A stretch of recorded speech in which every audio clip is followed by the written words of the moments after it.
Bienvenue sur Handicap Radio TV, vendredi 26 décembre 2025. La fin d'année s'achève dans un climat lourd, tendu, fragmenté, où les crises sociales, sanitaires, sécuritaires, économiques et internationales s'entremêlent sans répit. La crise du logement reste l'un des angles morts les plus criants de cette fin d'année. À Paris, dans plusieurs arrondissements, des familles entières vivent dans l'urgence absolue. Après des mois passés à la rue, certaines dorment désormais dans des gymnases réquisitionnés à la hâte. Dans le 15e arrondissement, une cinquantaine de familles cohabitent dans un même espace. Des enfants y dorment en doudoune, révisent leurs devoirs sur des lits d'appoint, partagent 2 sanitaires pour des dizaines de personnes. Les associations dénoncent une situation absurde alors que des milliers de logements restent vacants en Île-de-France. La loi de réquisition, pourtant prévue pour répondre à ces situations extrêmes, est presque jamais appliquée. La dernière opération d'ampleur remonte aux années 1990. Les militants pointent un tabou politique, la sacralisation du droit de propriété, même face à une urgence humanitaire manifeste. Dans les Côtes-d'Armor, une affaire secoue le monde associatif. La communauté Emmaüs locale est visée par de graves accusations. Des compagnons sans papier dénoncent des maltraitances, des pressions psychologiques et des conditions de travail assimilées à de l'exploitation. Une enquête pénale a été ouverte après un signalement de la CGT. Ces révélations provoquent une onde de choc. Emmaüs étant historiquement associé à la solidarité et à la protection des plus vulnérables. Dans l'Essonne, 2 patrons de garage ont été interpellés début décembre. Ils sont soupçonnés d'avoir mis en place un réseau organisé logeant, faisant travailler et fournissant de faux papiers à des ressortissants brésiliens en situation irrégulière.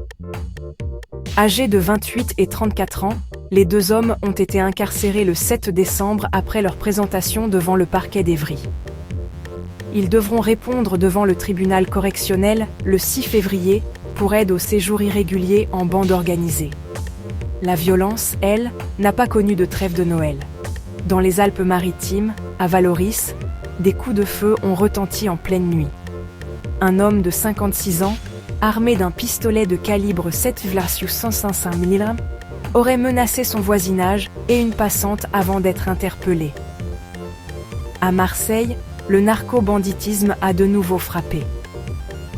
La journée du 25 décembre a été marquée par plusieurs épisodes sanglants, illustrant une guerre larvée entre clans rivaux, se disputant les points de deal de la cité phocéenne. Toujours dans le sud, un homme assassiné a été retrouvé dans le coffre d'une voiture. Une enquête pour assassinat en bande organisée a été ouverte et confiée à la division spécialisée de la criminalité organisée. Les enquêteurs cherchent à établir les circonstances exactes de la mort et les éventuels liens avec des réseaux criminels structurés. Dans les Bouches-du-Rhône, une surveillante pénitentiaire de la prison de Luynes a été placée en détention provisoire. Soupçonnée d'être impliquée dans des affaires liées au trafic de stupéfiants et au grand banditisme, elle avait initialement été placée sous contrôle judiciaire. Le tribunal d'Aix-en-Provence a finalement ordonné son incarcération. Âgée de 31 ans, elle passera les fêtes et le début de l'année 2026 en prison, dans l'attente de son jugement prévu le 30 janvier. Cette affaire illustre les inquiétudes croissantes sur l'influence du crime organisé dans l'univers carcéral. Dans les Hauts-de-Seine, 3 jeunes âgés de 13 à 18 ans ont été déférés après des attaques particulièrement violentes contre 2 taxiphones à Colombes. Les enquêteurs décrivent une extrême brutalité. Le trio, originaire de la Cité des Musiciens, est soupçonné d'avoir commis plusieurs agressions avant son interpellation. À Paris, une enquête pour meurtre a été ouverte après la découverte du corps sans vie d'une femme d'une trentaine d'années dans la cour intérieure d'un immeuble du 18e arrondissement. Selon les premiers éléments, la victime aurait chuté de plusieurs étages. À ce stade, aucune piste n'est privilégiée et la qualification pénale pourrait évoluer au fil des investigations. Sur le plan sanitaire, la France fait face à une épidémie de grippe particulièrement précoce et intense. Les hôpitaux sont sous tension maximale. les passages aux urgences explosent, notamment chez les personnes âgées. Le SAMU observe une hausse continue des appels. Les autorités demandent d'appeler le 15 avant tout déplacement aux urgences. Les spécialistes redoutent un pic épidémique dès début janvier, dans un système hospitalier déjà fragilisé. Autre alerte sanitaire majeure, le marché mondial des faux médicaments. Un produit sur 10 consommé dans le monde serait falsifié. Ce trafic est désormais considéré comme le plus lucratif au monde.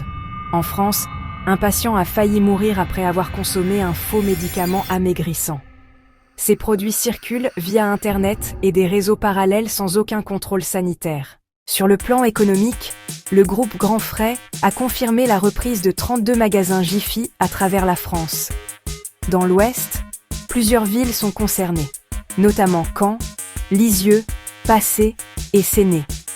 Grand Frais, récemment racheté par un fonds d'investissement américain, annonce par ailleurs vouloir recruter 3500 personnes en France en 2026. Les plateformes de revente enregistrent également une explosion d'activité.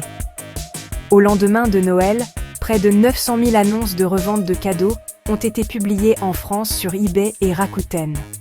Un chiffre en nette hausse par rapport à l'an dernier, illustrant un changement durable des habitudes de consommation.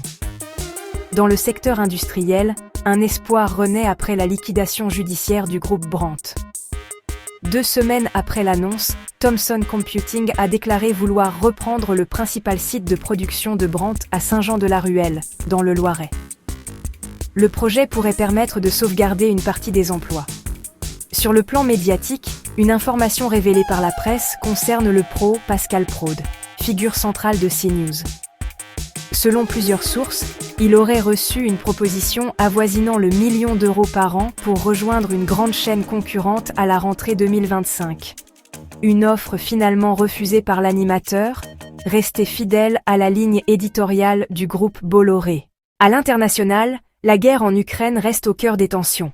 Le président ukrainien Volodymyr Zelensky a annoncé s'être entretenu par téléphone avec des émissaires américains, Steve Witkoff et Jared Kushner, après la révélation d'un nouveau plan américain visant à mettre fin au conflit avec la Russie. Zelensky évoque des discussions constructives et l'existence d'idées pouvant contribuer à une paix durable. Au Nigeria, un attentat suicide a frappé une mosquée de Maiduguri, dans l'état de Borno. Une bombe a explosé alors que les fidèles étaient rassemblés pour la prière du soir. Le bilan fait état d'au moins 5 morts et 35 blessés. Plusieurs groupes djihadistes sont soupçonnés, notamment Boko Haram, et l'une de ses branches affiliées à l'État islamique en Afrique de l'Ouest. Au Proche-Orient, Israël n'a jamais autant accéléré la colonisation de la Cisjordanie. Le gouvernement israélien a annoncé la création de nouvelles colonies et la reconnaissance de plusieurs avant-postes existants. Certaines implantations prennent place dans des zones dont les Palestiniens ont été expulsés récemment, notamment dans le nord de la Cisjordanie, où l'armée israélienne a mené des raids violents début décembre. Enfin, l'affaire Laurent Vinatier continue de mobiliser l'attention. Ce chercheur français est détenu en Russie depuis juin 2024. Condamné à 3 ans de prison pour ne pas s'être enregistré comme agent de l'étranger, il est également accusé d'espionnage. Le Kremlin évoque des contacts diplomatiques en cours. Les proches de Laurent Vinatier espèrent une libération prochaine après de longs mois d'incertitude. C'était Handicap Radio TV. Si tu veux continuer à recevoir une information complète, indépendante et sans filtre, abonne-toi à la chaîne et partage autour de toi.